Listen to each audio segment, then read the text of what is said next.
Bobby, first of all, is this like going back to college and freshman orientation all over again? It certainly is. It really is. It's exciting, though, and I'm meeting a lot of new friends. It's wonderful. Well, I understand that the today and tomorrow are just purely orientation, but then you also get down to business later in the week when it comes to lobbying for committees, and then that all-important Friday when you have the drawing for your office. So are you set for all of this? Oh, I am. I'm excited about it. I cannot wait to determine where or be assigned where my office and where I'll be doing the work for the people of Alabama and District 2. So what's been the biggest surprise for you so far in your orientation this first couple of days? Oh, just so much information.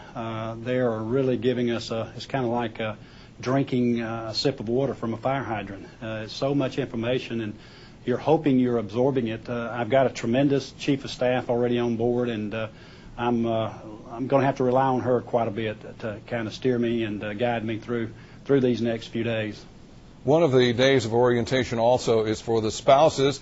Am I assuming that Montgomery's First Lady is there going to go through that orientation also on Wednesday? She sure is, and I wouldn't want to attempt this without her. She's up here, and she's meeting with some of the other spouses of the Congressman-elect, and she's enjoying it. She's also looking for places for us to live while I'm up here, and she's excited about it too. She's a big help to what I'm being exposed to this week. Been surprised at the price of real estate in Washington and the surrounding states? Oh, wow. Am I surprised? I am. It's outrageous. It really is.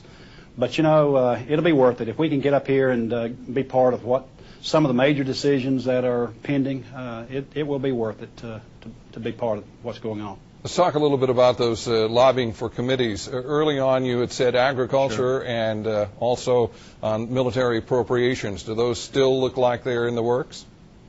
Yes, it is. Those are the two committees that I'm really pushing to be on right now, and I think everything will come together before it's all over with.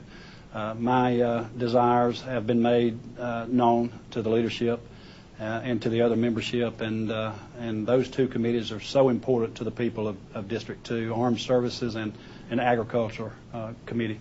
And I'm looking forward to being placed on both of those. And finally, tell me about some of the people that you've met, some of the other freshmen that are coming in this class in Congress. Well, I've met many of them. We've got 43 to 45 new members. They say it's one of the largest classes they've had in recent years.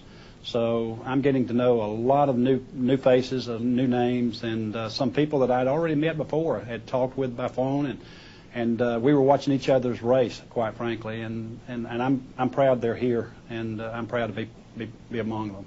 I've heard the advice in Washington for incoming freshmen is try not to overpromise during this transition period and use it as a point to make good decisions when it comes to staffing and the number of district offices that you plan to open up. Is that advice well taken?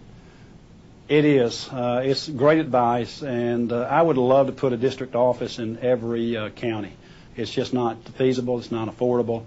But we're going to have our district offices located where people will have ready access to them. They will be able to, if they need their congressman or need an issue addressed by their congressman, that we'll be there, and we'll be on the spot, and they'll be able to let us know exactly what their needs are, and we'll be able to service their needs and respond to their issues, and hopefully be the type congressman that they need, someone who is lobbying for them, who is towing their agenda and not the party agenda. Well, I know that you've got a chief of staff. Are you going to be hiring any local folks? We're going to see some folks missing from Montgomery soon and calling Washington home. You certainly will. We had a great campaign staff. I hope to bring some of those staff members on board with us here in Washington.